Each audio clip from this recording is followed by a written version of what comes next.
Ladies and gentlemen, many people have been inquiring about daylight savings time becoming permanent. But here's the problem: the bill did not pass in Congress, it has never been up for vote. So it's being spoken about once again because nobody likes moving these clocks. And there are some states that are going to be impacted more than others. And where those states where it's going to be dark, it's really best that they just leave everything the same. But the states that can get by on a permanent daylight savings time, I think they should do it. So I'm going to go ahead and play this video from MSNBC, and I'll be right back with the rest of my commentary. Let's now go to NBC's Julie Sirkin, who's on Capitol Hill, where there's a renewed bipartisan push to stop making you turn your clocks back an hour every year. This always gets people worked up, Julie. Is there really a chance this change could come? Well, look, I feel like we have some version of this conversation every year, and Senator Marco Rubio, who's the leading voice on this in the Senate, said as much on the floor last year when this accidentally passed the chamber by unanimous consent, when some of those senators from states that would be negatively affected by this weren't quite paying attention. I'm told there is an uphill battle to get this legislation actually across the finish line in both the Senate and the House. That's in large part because, look, if you're like me and you forget to turn your clocks back and forward twice a year, this could be viewed as positive for you. But there are critics of this because millions of school children could be negatively impacted by this every single year for a large part of the year if daylight savings time was to be permanent. That's because it would essentially make an extra hour of darkness in the morning. Some experts say this could lead to grogginess and less productivity in the morning. But on the flip side, proponents of this bill, which are on both sides of the aisle, say that this could lead to less seasonal depression, more productivity,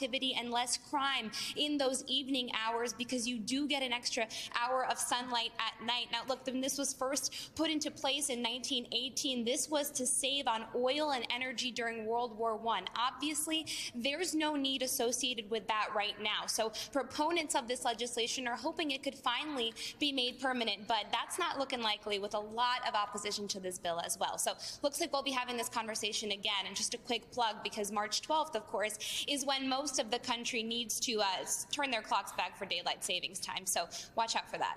Spring forward, fall back. Julie Sirkin, thank you so much. Okay, so let's get into it. There are a lot of people, I'm one of them, that are beyond sick of turning clocks back and forth twice a year. And they do want a more permanent solution. And I know some people are talking about, well, it'll be dark. Yeah, not in all states. Just keep this in mind. It'll be some states like that, but the states that are concerned, I don't know why y'all scared of the dark, but the states that are concerned about darkness, then keep it the same. Y'all just keep flipping back and forth twice a year. And then you're like, well, the school kids will be going to school in the dark. Again, I don't understand why so many of you are so scared of the dark. You know, what do your kids do at night when it's all dark out? What do they do at night if they're so fearful of the dark? So anyway, let's get into it. I know, they're little kids. Oh my, yeah, whatever. So anyway, there's still a push for the Senate to pass this bill.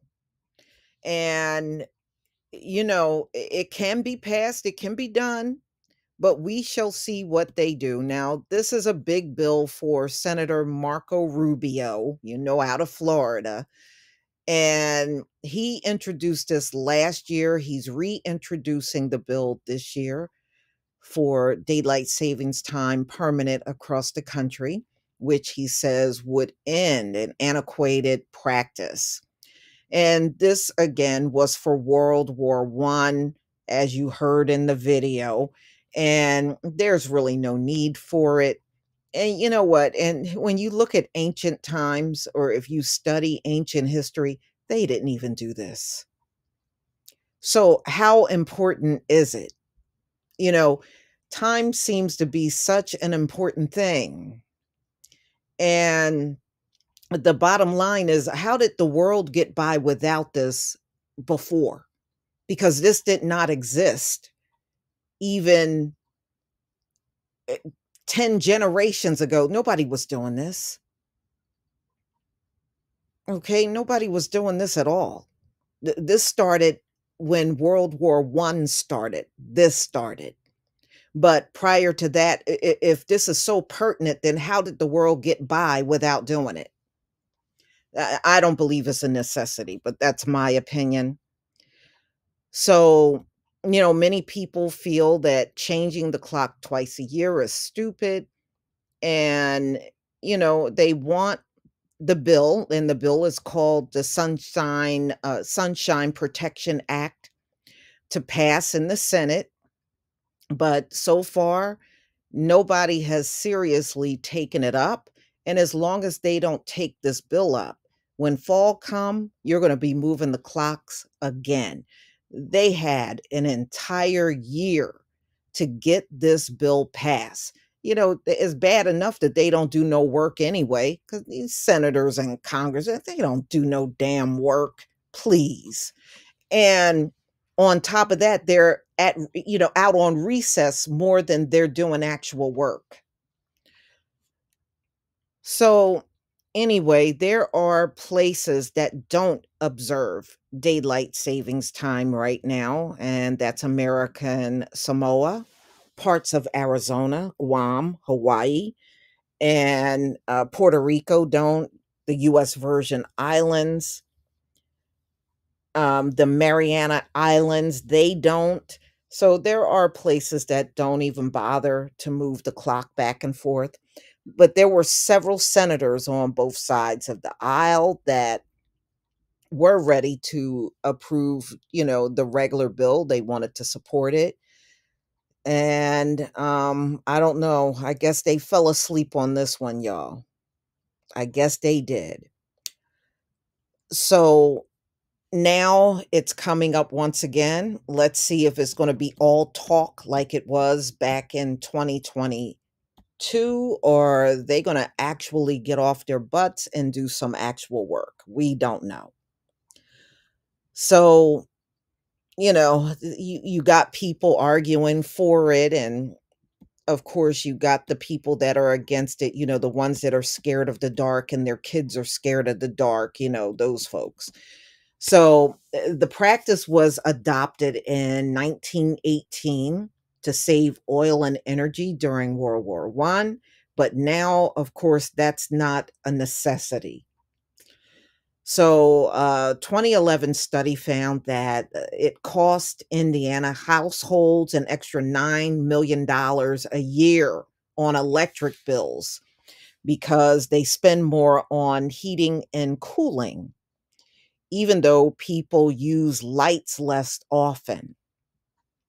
The real reason for why this policy came to be and we first started using it is because of energy. And right now, it is a completely open question about whether or not it saves energy. Hell no. I've seen my high heating bills all winter long. And you know what? Kamala, a few weeks ago, was out giving a speech, and she said during the speech that Joe Biden helped lower everybody's energy bills, and people had to stop her and tell her, no, everybody's energy bill is higher, Kamala. Joe Biden didn't do nothing.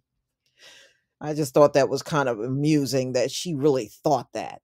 So anyway, the country most recent experiment with permanent daylight savings time in 1974, but that ended less than a year later after 8 Florida children died in traffic accidents attributed to the change. Every time it's been tried in places, they often repealed it soon after. Well, you know, look, if your kids need assistance, to me, if it's dark out and you're concerned about that, why isn't you as a parent taking your child to school? Take your kids to school, put them in the car, put them in your overpriced SUVs and them gas guzzlers that you got, and take them to school yourself.